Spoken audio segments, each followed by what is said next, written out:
What is up, everybody? How are we doing today? I am Chase Coburn. It is time to preview Week 6 of the 2024 NFL season, and to do it, we're going to bring on a YouTuber with over 100,000 subscribers on YouTube and a diehard Washington Commanders fan to preview their matchup against the Baltimore Ravens.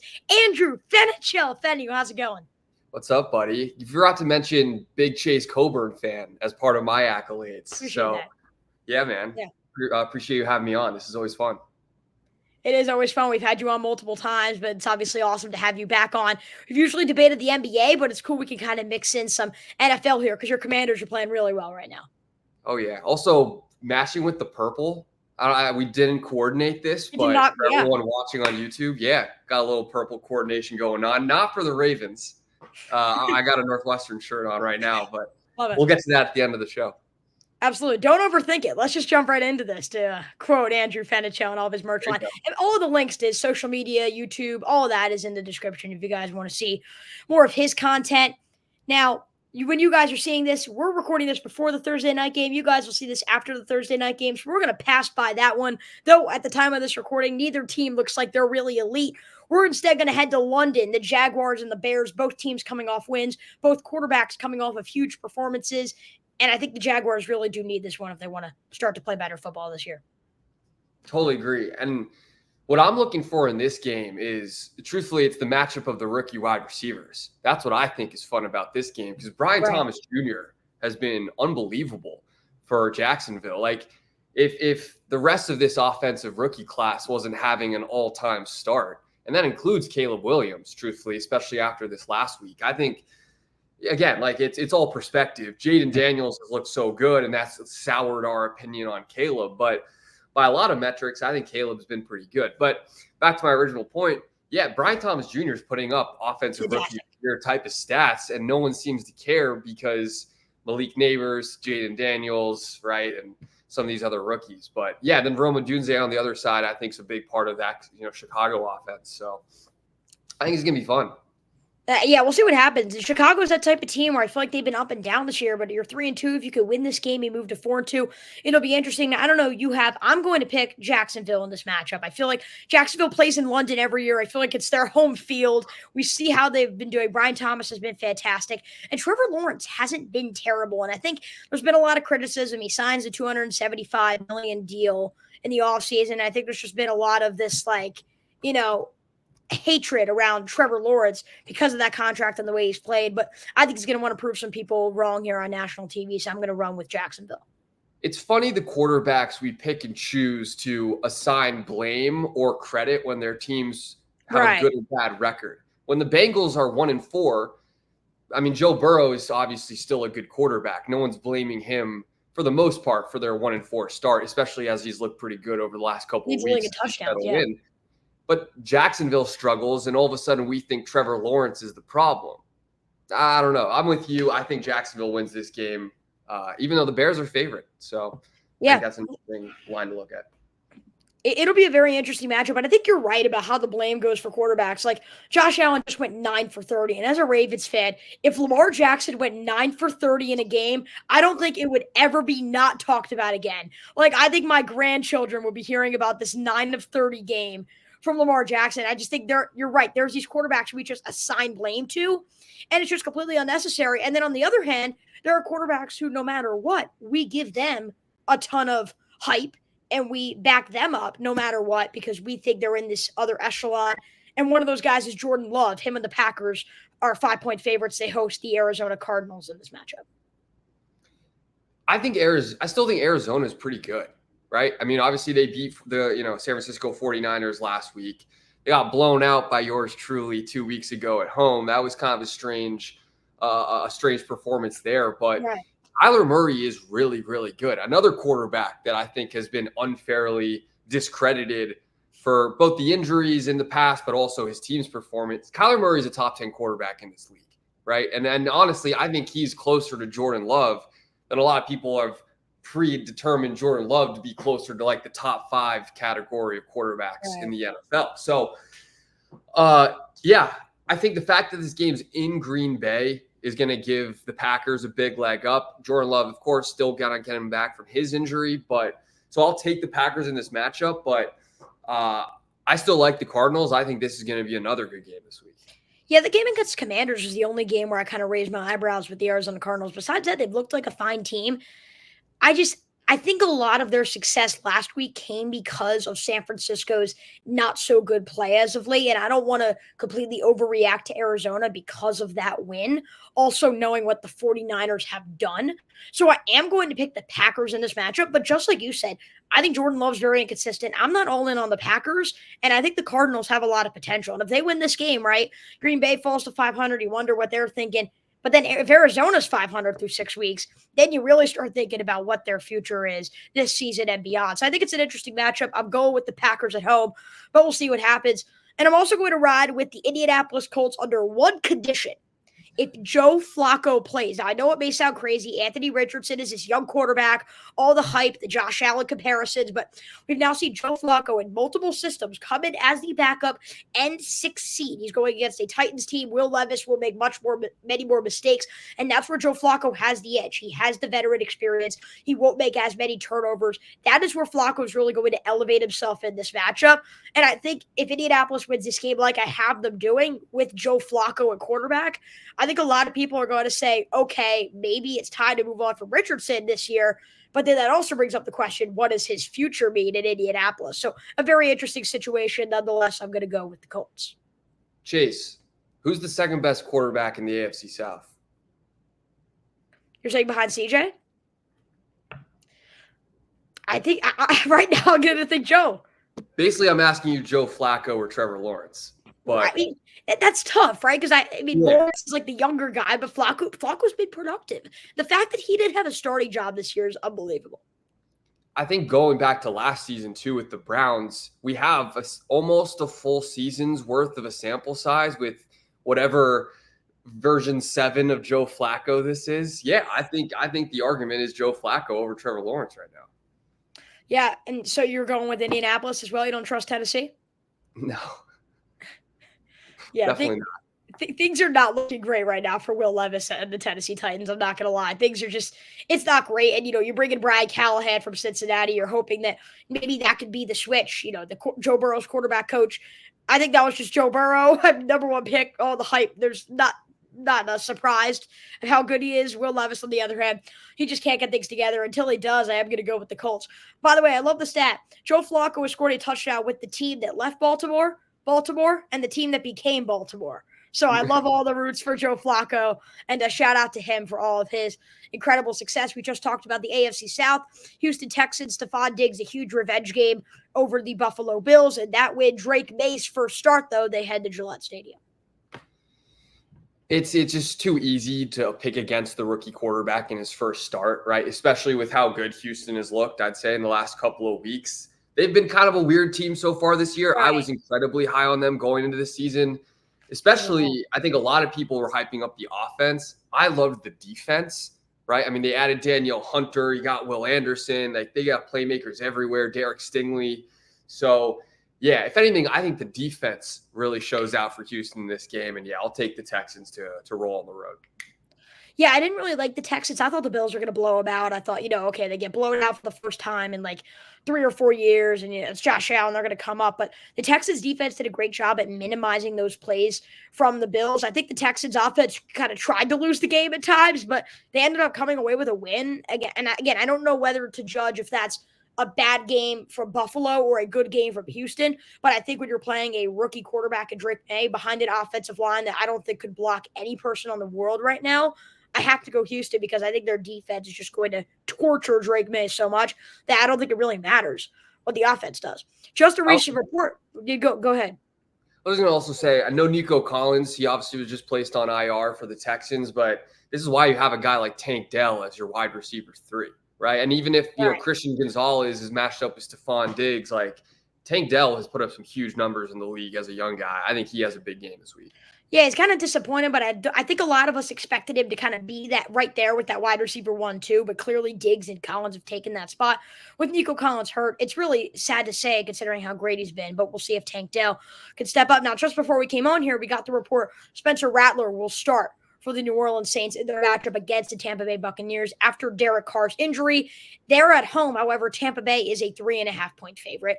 And in this game, I'm going to go with the Tampa Bay Buccaneers. Even if Derek Carr was playing, I just think, the Buccaneers, they had that one really rough game against Denver, but I like what Tampa's doing. I trust Baker Mayfield. I think he's had a great start to the season. I trust his wideouts. Chris Godwin has had an overachieving start. And I think New Orleans' game against Dallas is the only reason why anyone's really buying in on them. And I don't think that's really the team that we're going to see on a week-by-week basis. Now, especially with Spencer Rattler in, I have to go Tampa Bay. Freaky loss to the Falcons last week. I mean, if the Bucs just close out that game, which I don't even really know who to put the blame on, definitely not Baker Mayfield, we'd be talking about this 4-1 Bucs team as potentially running away, with that division, in my opinion. Right. Also, the only team right now to beat the Washington Commanders, and they looked really good in that Week 1 matchup. Right.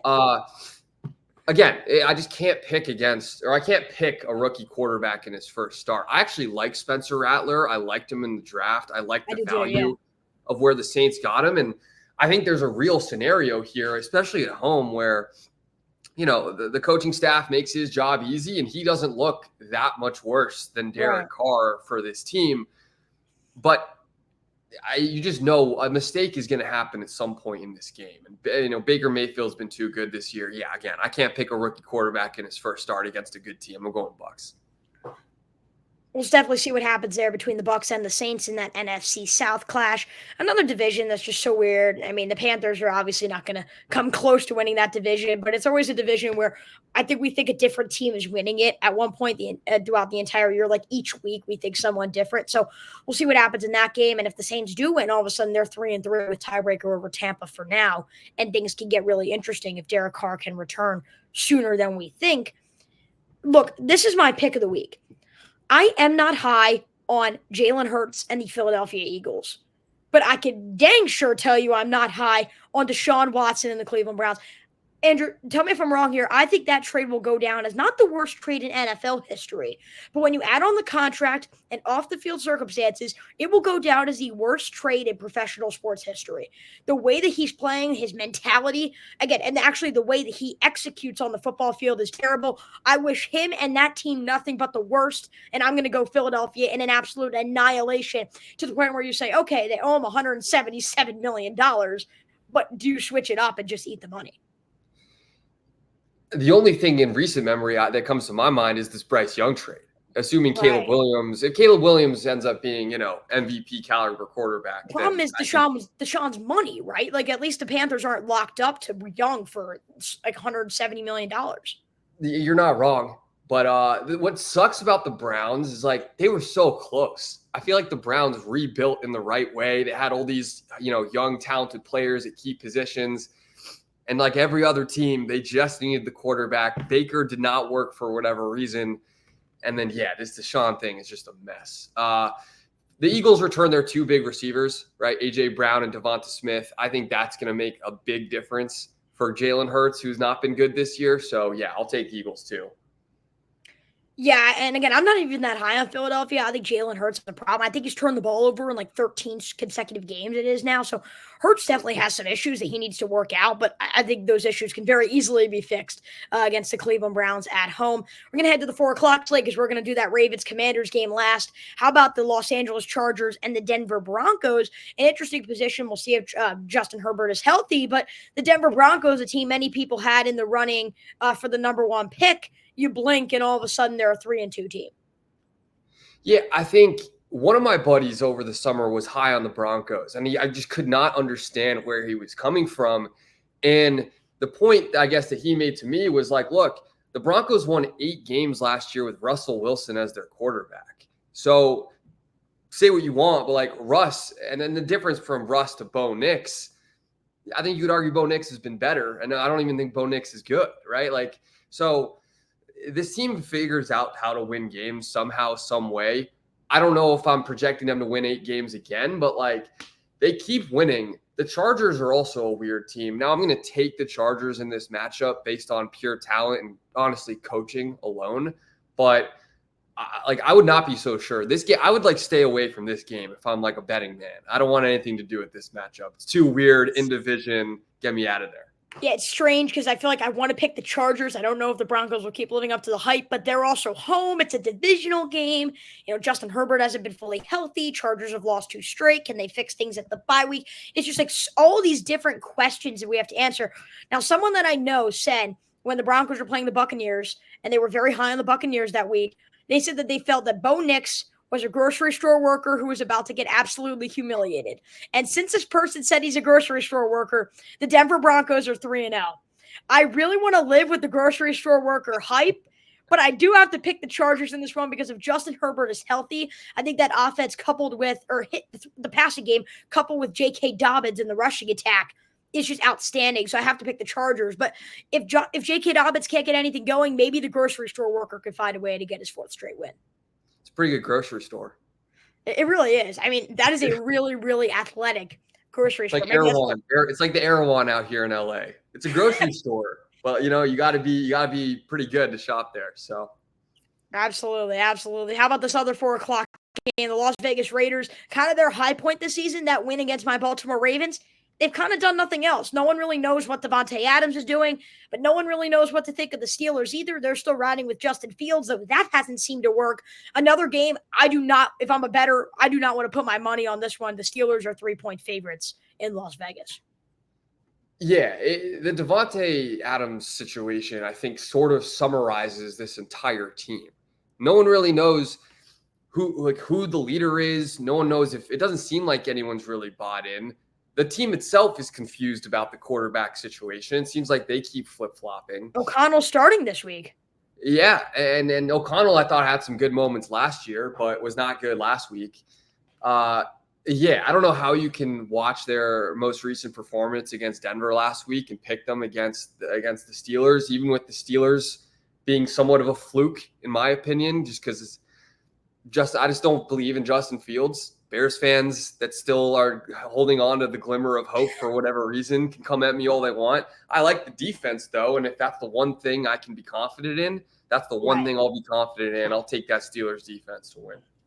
Yeah, and this is the one thing where, Las Vegas just has so many question marks. I'm not going to pick them. I am going to pick Pittsburgh in this one.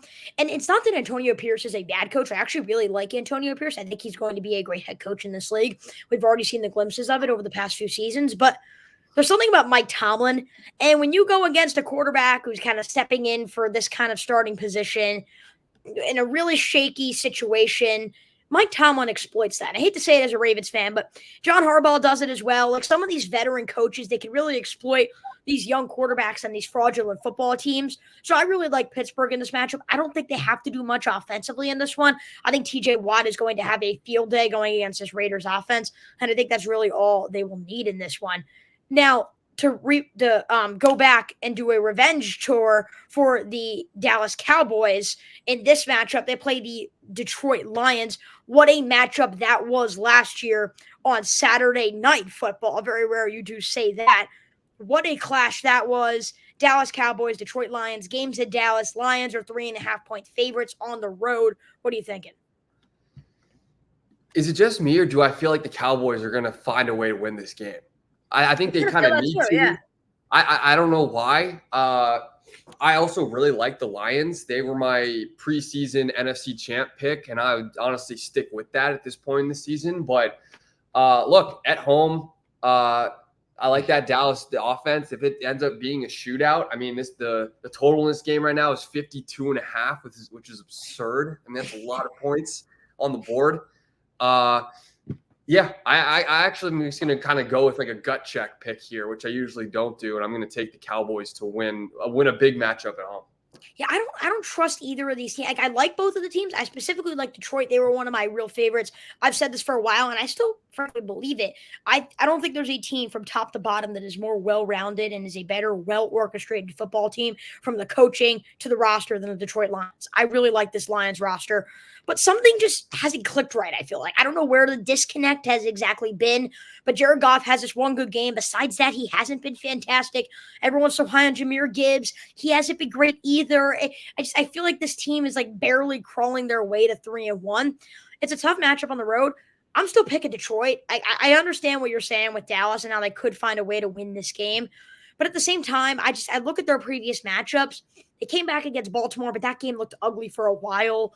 And Not good. I look at this and I'm like, I can't pick them. Like, I get they're at home, and I get, it's everything with Dallas at home, but I look at some of their matchups this year and I'm like, I can't trust them. And I think Dan Campbell against Mike McCarthy is a clear advantage for Detroit. So I'm going to go with the Lions in this one. But that's kind of a weird one. I kind of agree with you there.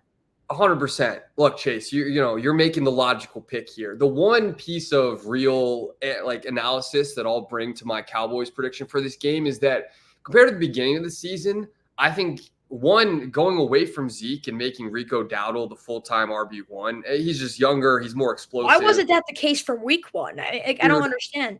The way people were hyping up the Dalvin Cook signing too. I'm like, God, like as a Ravens fan, I could tell you that signing Dalvin Cook does not work. The Jets can tell you that as well, right? I mean, so one, I think that legitimately makes their offense better. I also think Jalen Tolbert as their wide receiver too. He had a big game against the Steelers. I think that provides a lot more depth to their offense. So I don't think this is the same Cowboys team, even just 5 weeks into the season, as it was in week one offensively. So that's the one thing I'll say is going for the Cowboys. And I think that last minute win against the Steelers is kind of a momentum push that they kind of need. If this game could live up to the hype, win, loss, or draw for any of these teams, from what happened last year with obviously the whole chaotic, pass to the old lineman and all that chaos, if it could live up to that, that's going to be fantastic. That's on Fox. I haven't checked. I'm sure Brady and Buckhart are taking that game at the 425 slot, but it'll definitely be an interesting game to watch. By the way, speaking of primetime or big announcers, Jim Nantz, Tracy Wolfson, Tony Romo, they'll be announcing that Ravens-Commanders game. Andrew, I don't know if you heard this. NBC tried to get Ravens-Commanders to put on Sunday Night Football, and it's wild how crazy that matchup is going, and we'll talk about that, but never in a million years would I think that would be the game that CBS would want to keep. Hey, man, it's a new era. Let's go. New era. I love it. It's awesome. We're going to get there in just a minute. We have a few more games to do, though, one of which I think could be the worst game of the entire week. The Atlanta Falcons head to Carolina. The only team that Carolina could honestly figure out last year was Atlanta, but now a new quarterback. I'm going to start. I can't pick Carolina. At first, I thought, okay, maybe Andy Dalton will switch things.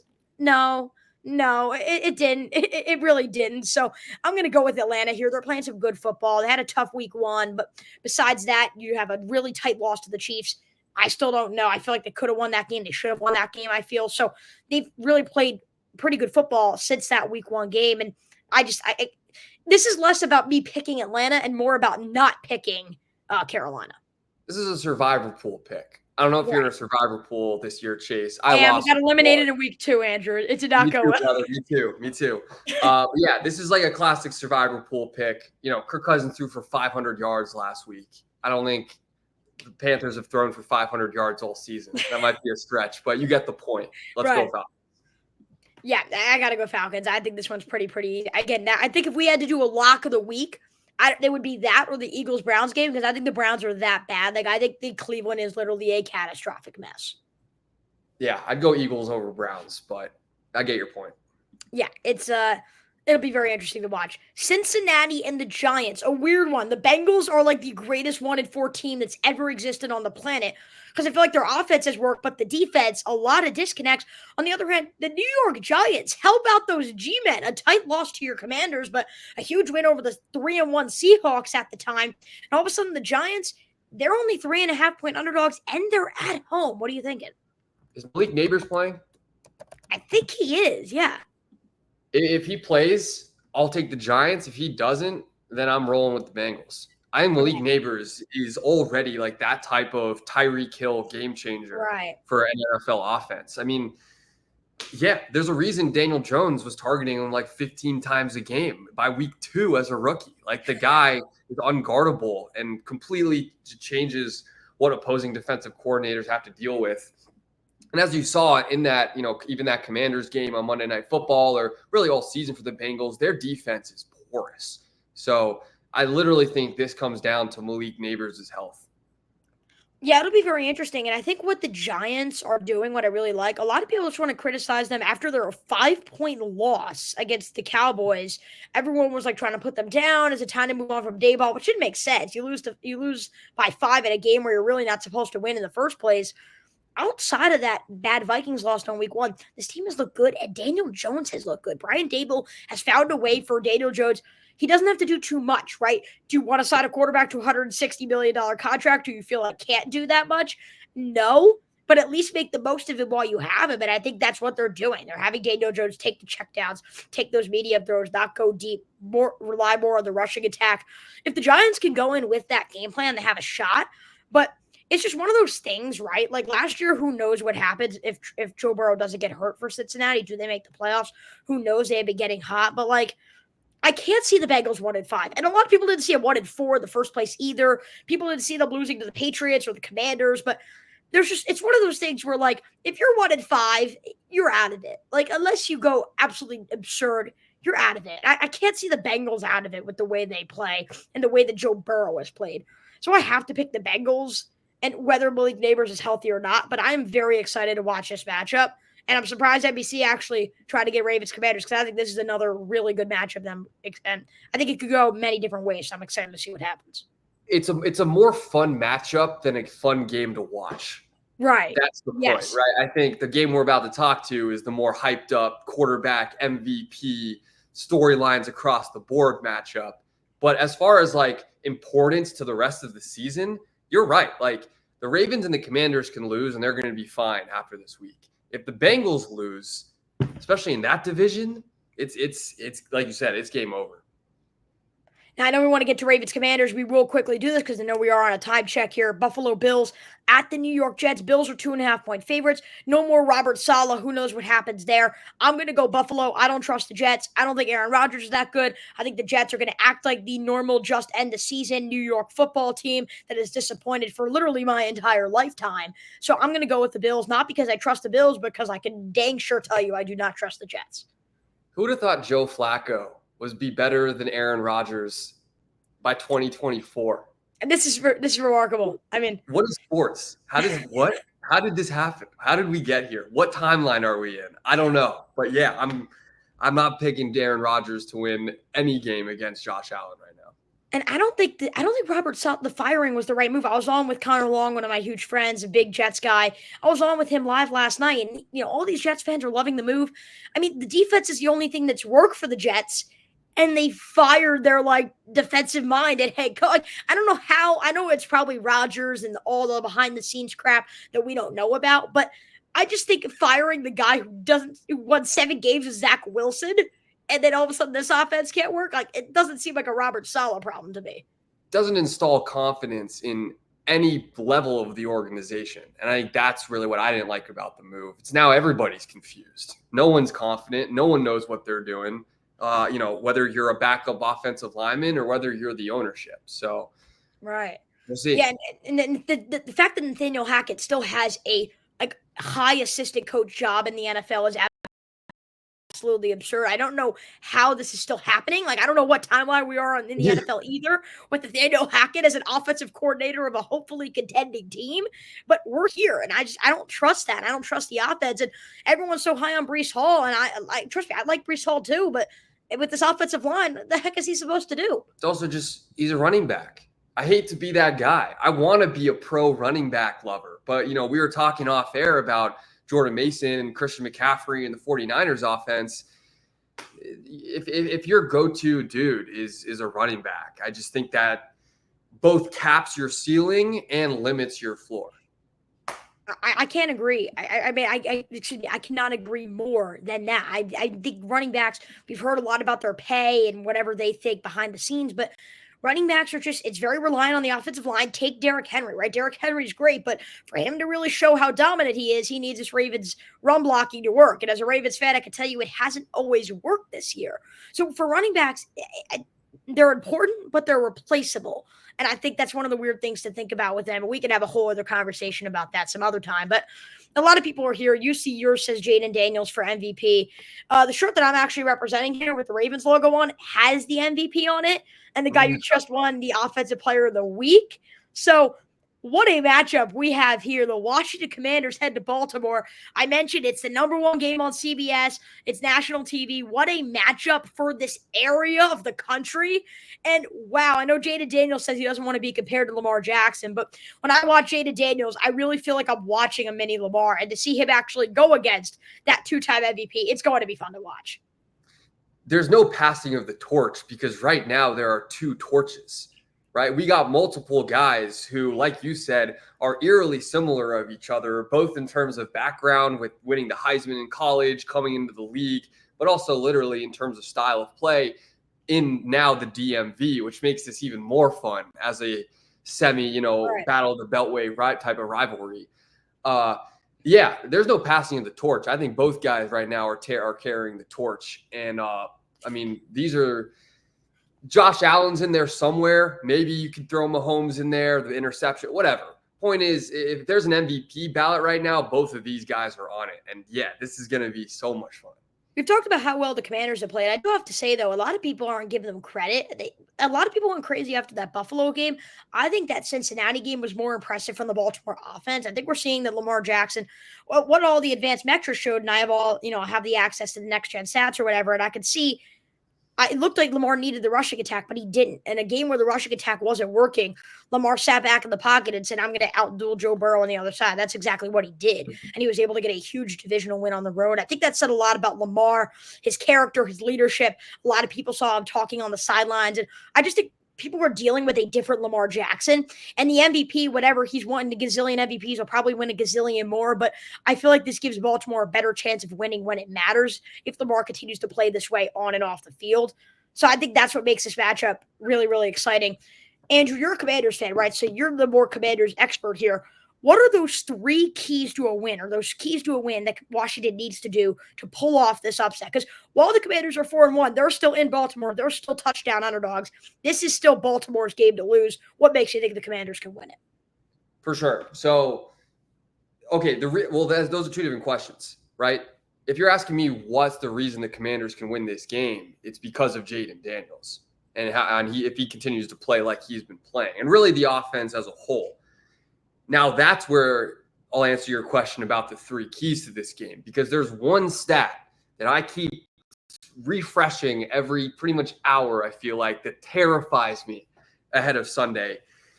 And I have it right here. NFL team opponent yards per rush. The number 1 ranked defense in terms of rushing defense in the NFL is your Baltimore Ravens. Absolutely nasty. Almost like, I mean, it's not even close, truthfully. They're limiting teams to 3.1 yards per rush this season. Second place is 3.6. So basically, the difference Here's what I love, though. It's like, and obviously I want you to make your point, but like, this is what Baltimore's done for 30 years. I mean, the Ravens have literally become this dominant franchise based on a run defense and a front 7 that everyone wants to fear. It's remarkable that it's kept going. Right, from Ray Lewis and Terrell Suggs all the way down to the guys they got here with Roquan Smith and crew. Point is, the team in second to last is the Washington Commanders. And when you're facing a team with Derrick Henry and Lamar Jackson, I mean, have you seen those trailers for that Smile 2 movie that's coming out? It looks freaky. I don't know how much I'm more scared of this. All right. I'm more scared of Derrick Henry rushing against a team that allows 5.1 yards per carry. Like, now, the reason the Commanders have been able to get away with this is because, even if you watch that Arizona game, Arizona was gashing. I mean, James Conner was absolutely torching our run defense for chunk gains. But when our offense is just firing on all cylinders, and look, we have the number 1 scoring offense in the NFL this season, it's hard to maintain a commitment to running the ball because you kind of have to match us play for play.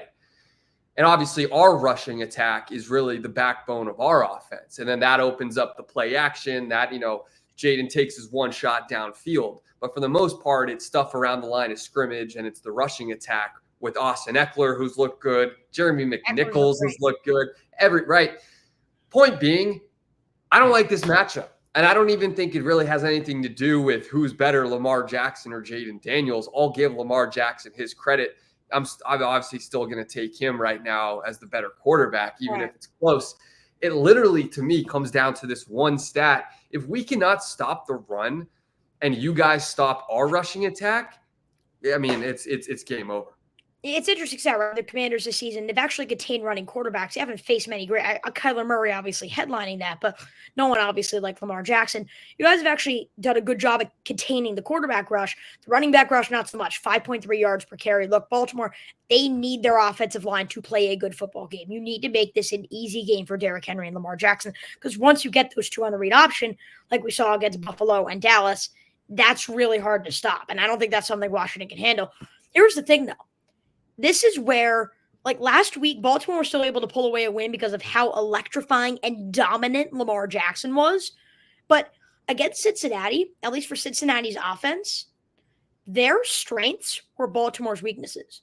The Ravens do not do well against elite receivers. They have to have a good game against Terry McLaurin. I think you obviously put Marlon Humphrey on him, but Marcus Williams has been nothing short of a disaster.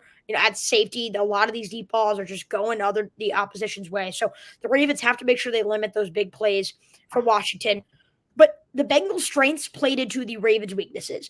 In this game, I think the Ravens' strengths play into the Commanders' weaknesses, and that's where I think this is going to be a tough one. And that's where a lot of people are saying, he's headlining the MVP race.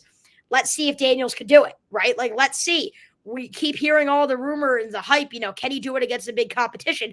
This is where we're going to see, because this is the game where Jaden Daniels is going to have to take the game into his own hands. Because not only can the Commanders not stop the run, I don't know if you know this, and I'm reading the stats off here, they've allowed an NFL high 10 touchdowns to wide receivers, and they've allowed a 122.9 passer rating allowed when quarterbacks target receivers. That's the worst passer rating allowed in the NFL. So not only that, but the Ravens also have a good plethora of pass catchers to throw to. And if that works, it's, again, just going to come down to can the Commanders get it done offensively. Yeah, go ahead. Chase, finish your point. This game should go Baltimore's way, but this is also that matchup where I feel like, obviously maybe not now because the Commanders are 4-1, but Baltimore cannot look ahead here. I don't think they would look ahead to Tampa Bay, but this is a game where you have to stay focused, because if they stay focused, the Ravens are a more talented team and they will win this game if they can contain Jaden Daniels. That's the key, and not making this game and making them out of it right in the third quarter. That's the key here. You don't want Daniels to hang around and then all of a sudden have this a one-score game in the fourth quarter. I still have nightmares of that primetime game last year against the Bears when DJ Moore went off against our secondary for, 3 touchdowns and 200 yards or something ridiculous. Yeah. Zay Flowers might do that again this week. I think Zay Flowers is that talented and our secondary is that bad. I'm looking at you, Benjamin St. Juste. Here's the other key, I think, to this game. As bad as, I've explained that our rushing defense has been, our pass rush has actually been a pleasant surprise. And whether that's Frankie Louvu or obviously Jonathan Allen, Daron Payne, it's the entire front seven, not just the edge rushers, that have been really good. And for you guys, part of the reason I didn't like your offseason was you lost the two guards, correct? Yeah. So if we're looking at interior offensive line versus our two interior defensive linemen with Daron Payne and Jonathan Allen, I think that is another smaller, more niche area where we have an advantage. And then the linebackers of both teams. Obviously, everyone knows about how good Roquan Smith is. But again, Frankie Louvu has been, to me, an all-pro level player for our defense. And that's pretty much all we've got so far this year. Them being able to spy both running quarterbacks and kind of command the defense and keep everything in front, Absolutely. I think that's also going to be sort of a fun dynamic with those two good linebackers. Absolutely. Yeah, Roquan, he struggled a little bit this year, but what he does so well, it's like the Ray Lewis, right? He commands that defense. He's the leader on and off the field. That's great. Look, as good as Jaden Daniels has been, it's not like the Ravens to let a rookie quarterback thrive like this. And again, I think making sure that the Commanders are not in this game to begin with is huge. The longer the Commanders stay in it, the longer this young emerging squad is going to think they have a chance to win on the road. And I think that's why the Ravens need to end this early. What the Commanders need to do is they need to get to the passer. And this actually is a great matchup for them because you mentioned, obviously, the Ravens losing their interior linemen, right? Both of their guards. They've had to switch things up. No more Kevin Zeitler. That's obviously the huge one. But Baltimore's offensive line in the pass blocking department has not been bad because of the tackles, Ronnie Stanley's been great. Pat McCarry's been great when he's been at tackle. Rookie Rosengarten's actually been pretty decent on the right side at tackle. But if they could rush from the interior, that's where things get scary. And that's where Lamar has to do way too much. And that's how turnovers happen and all of this other stuff. So I think that's a key. And I think Jaden Daniels taking the game into his own hands is a key. We're going to make predictions, right? I want to hear your prediction last year, the guest. John Harbaugh is 23-7 against rookie quarterbacks in his tenure with the Baltimore Ravens. That is the second best record in that time since 2008, since he stepped in to that spot. I'm trying to think about, I guess maybe Bill Belichick, if they still count him. That would be the only thing I could think of.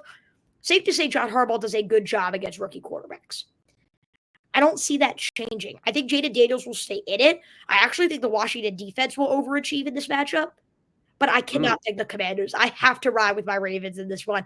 I can't give an exact score prediction. I usually wait till I see all the advanced stats, the injuries, all that. And you guys will see that. ChaseCoburn.substack.com, link in the description. But I have to go Baltimore. I want to see where you go. You say Jaden Daniels for MVP. Is he that MVP type player against the reigning MVP in this one? I think he is, but it's not enough because as we know, Jaden Daniels can't play defense. Right. And as I said at the beginning of this segment, I can't stop staring at this one spreadsheet on my second monitor of opponent yards per rush and thinking about Derrick Henry trucking one of our safeties on an 80-yard touchdown. I got a stat for you real quick. Would you mind if I read it? So I remember hearing is it going to let me sleep tonight? What? I'm sorry? Am I going to be able to sleep tonight after hearing this stat? Maybe not, actually. We'll still share one. It will probably top again this scary horror movie commercial you're talking about. So I heard from Cynthia Freeland with the Next Gen Stats. If Derrick Henry runs 10.3 miles per hour, it was 10.29, something along those lines, and runs straight onto a linebacker with his weight, that is 1,155 pounds of force that linebacker will feel. I don't know how they calculate this, but this is why we announced the game and we're not playing it. That's all I'll say. You're bringing physics into this now, and I'm honestly on board with it. Like, look, Hart says Commanders win 31-28. Brain says that this is just a mismatch in the trenches and that, I'm going with, like you said, the more experienced team, the more experienced quarterback. It's not going to be Jaden Daniels' fault. He's not going to have a poor game. I think he's too good, and I think he's too prepared as he's been all season. But, yeah, man, I just have Derrick Henry nightmares. I see Kyle Brandt on my TV talking about angry runs on Monday morning after this matchup. I'll go real prediction. It hurts me to say, and maybe I'm just trying to jinx it. Let's go with that. But I'll say Ravens win 28-17.